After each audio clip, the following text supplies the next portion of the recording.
everybody, and welcome to today's episode of You Are the Guide. Today, we're talking about money, and especially how we can begin to create a better relationship with money by not over-consuming. I see this to be a very big theme this year. Many of us are feeling that weird calling, like it doesn't feel right anymore to be over-consuming sometimes when we don't even have the money to buy just to keep up with what's going on with other people. And this is the new era that I'm entering, because I will have to admit, I was always like an impulse buyer. Like if you have a good enough of a sales pitch, I will be like, you know what, I can get it, and I would just, before you knew it, I would get it. Like I was always known for, if I want something, I will make it happen. And it doesn't feel right anymore.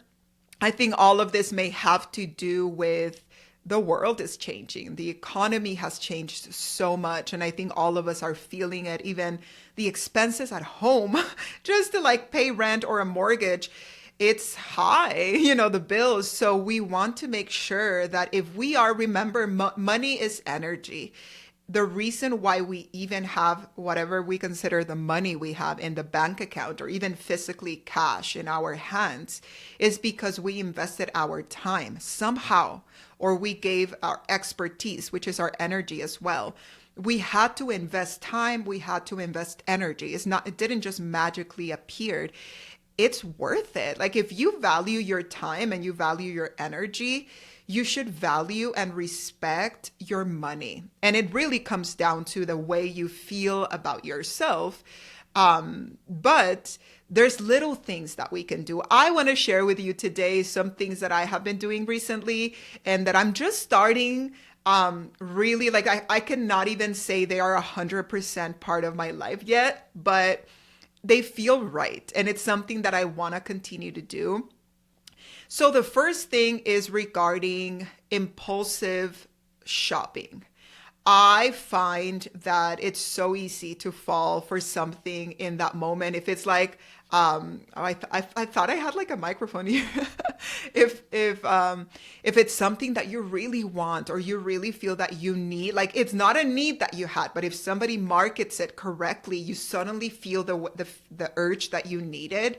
It's so easy to say yes. I learned this from a girl on TikTok where she says that every single time she feels the need to buy something impulsively, she goes and writes it down on a list on her notes in her phone.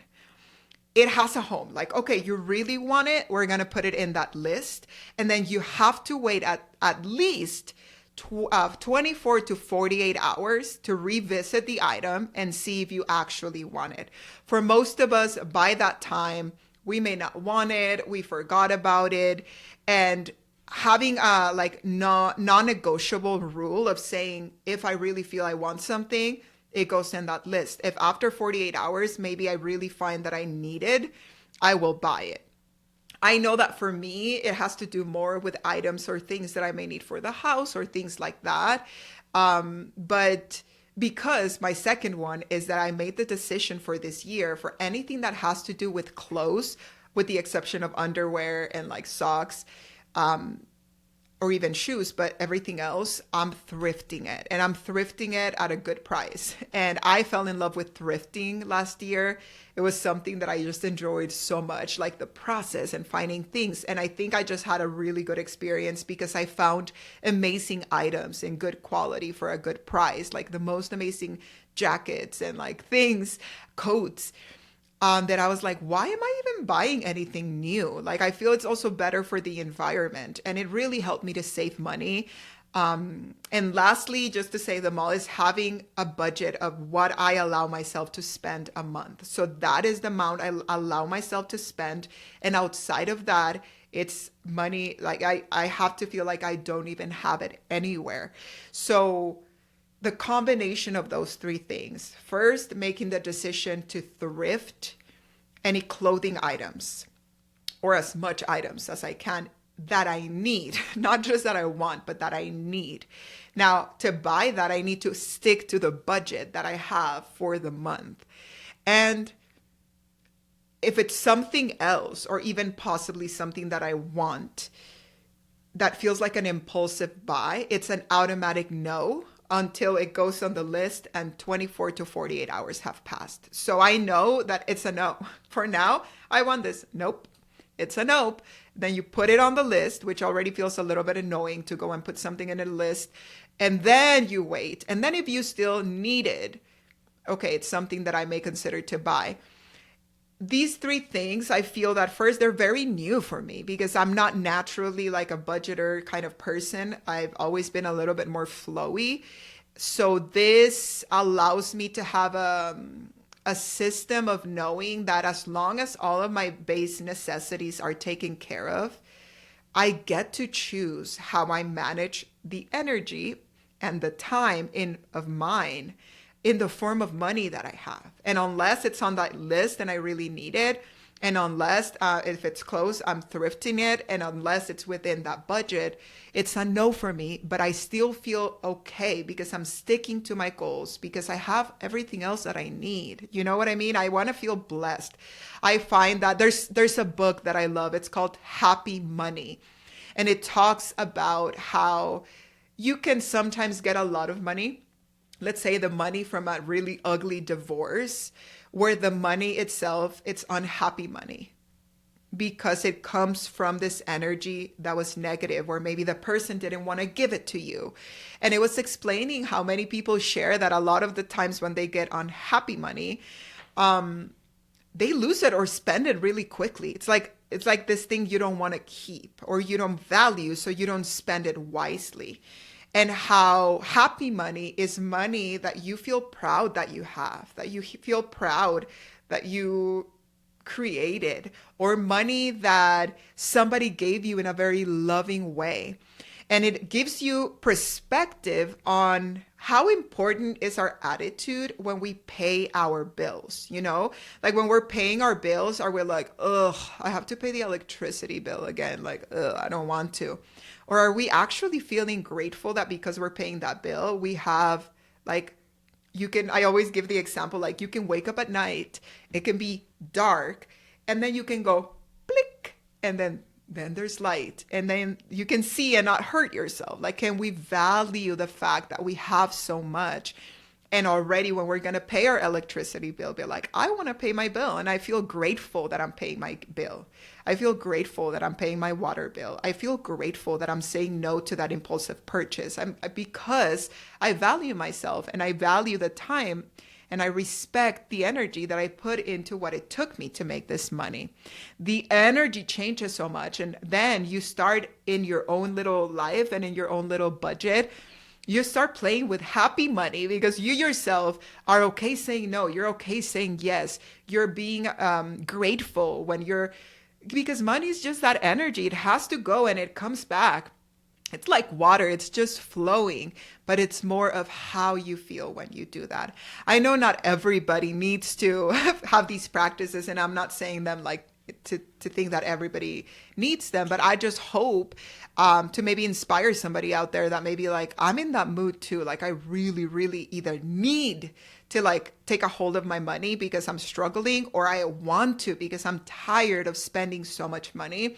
Another tip that this girl shared on a video that I watched, she was mentioning how it's important, if you can, and you're choosing to really be like, I don't want to spend money on just whatever anymore, that you can remove from your phone all of those apps where you order food right away. Like, because it's also an impulsive thing, especially hunger. Like get yourself in a moment of hunger, you'll start ordering everything. And before you know it, you spend $100. So it's like making sure that you don't make it easy for yourself to do an impulsive buy.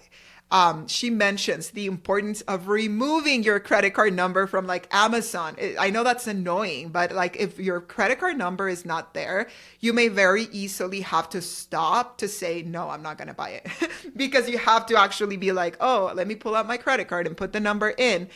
So those little things, it's weird that sometimes we have to do it, but I think if needed, and if you find that you want to create a better relationship with money, I think it's worth it. That is a huge goal for me this year. I don't have a goal like I want to save this much.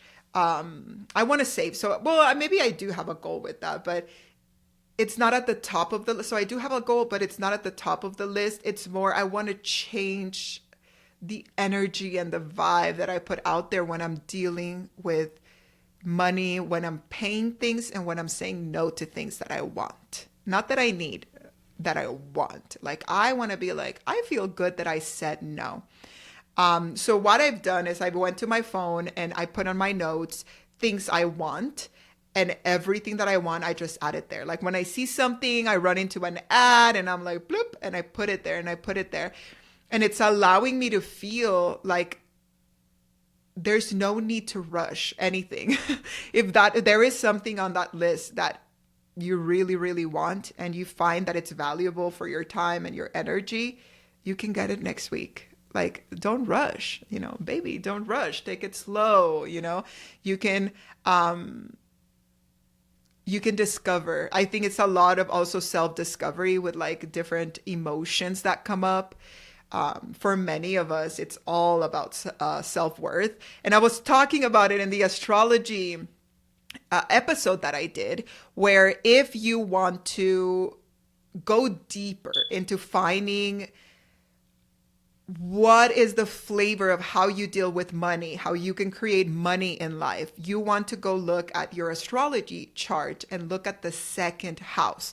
That is the house of material possessions. That is the house of money. That is the house, most importantly for me, that people skip, of self-worth. The way you feel about yourself, the way that you respect yourself, is the way you're going to feel about money and how you're going to respect or not money. And for many of us, when we don't have self-respect or we haven't felt safe in the world, we don't feel safe with large amounts of money. So we may get it and we may be like, let's spend it, because then like it's weird. It's weird the way that we work as humans, but sometimes money makes us feel vulnerable. It may show like, wow, you have so much money. Look how important you are or something. And if we don't feel important, we don't want that. Not that money makes you important, but in a weird way in society, money represents certain things. And for many people, it's if I don't match that internally, what that means, like I cannot have it. And we start blocking ourselves from experiences, from opportunities, from even meeting people that could be a stepping stone into the next chapter of our life, because we just don't feel worthy. And if you relate to this, don't blame yourself. It's not your fault you feel the way that you do. A lot of the times it's the things that we deal with in mental health and all of that. But just know that it's okay to start improving in that area if you desire it. Maybe you're already amazing with money, and that's great. Maybe because sometimes it's not even about how much you make, because there's a lot of people that I know that don't make that much, but the way that they feel about themselves and manage their money makes them feel vibrationally so prosperous, and you feel it in them. And they're like, oh no, I only make this amount of money and I'm cool with it. And then you have those people that make a lot of money, so much they don't even know how much they're making, and they're spending it blindly, and they're feeling empty, consume, leading nowhere. So there's, I see so many videos on TikTok because I'm into this right now. So my algorithm, I can't say that word, my algorithm. Remember, my first language is Spanish, so the algorithm, there we go, is pushing out videos around this topic a lot for me. And a lot of people are giving great tips, but I see that they're missing that part of talking about the self-worth and the self-respect and the believing that you're worth it, where we're trying to do the actions, that they're saying like, okay, I'm going to remove all my credit cards and I'm going to say no to everything. And then we notice that nothing changes, or like a few weeks pass by and we forget. I think sometimes that is where the work starts for many people. So if you feel inspired to transform a little bit of your relationship with money, some tips that I would give you if you want to go the astrology route first is look at your astrology chart. Look at what planet planet? No, what zodiac sign you have in the second house first, the zodiac sign. So you may have Aries, you may have Leo, you may have Pisces, you may have Virgo, whatever the case. Learn more about that sign. Learn what planet rules that sign, because that's the energy that you're dealing with in that topic for you. And then you look at what planets you have transitioning there, because that also affects how you move through that area. Of course, another thing that I would recommend if you're struggling more with feeling worthy, sometimes doing the work by receiving help from a professional, or even listening. I love listening to audios that mentally motivate me and remind me of what I'm already choosing. So it's not like I'm just lying to myself. I'm already choosing these things, but I want to, on a daily basis, remind myself that it's important to me. I listen to audios. And then if you feel inspired to do any of those 3 things that I'm doing, which is when you want something and you want to do impulsive shopping, is just saying nope and putting it on that list. The thrifting thing, I know it's not for everybody, but I love it. And sometimes you go thrifting and you don't find what you want and you just don't buy anything. So that works. That works as well. And then lastly, giving myself a budget of what I can spend for things that I want every month. So it feels like a little gift. But not going over that budget. And if there's nothing you want or nothing you want to buy, just saving that money. So those are the 3 things I wanted to share with you, because as I explore the journey, I want to come and let you know, what does it work? Does it help? Does it make a difference? Is it worth it? But maybe we can start this together. If you have any other ideas or anyone you follow on social media that helps you with these topics, please put them on the comments. I would love to learn more about them. And with that said, I just want to thank you for spending a little bit of time with me here today. I hope you have a wonderful, wonderful day, and I will see you soon.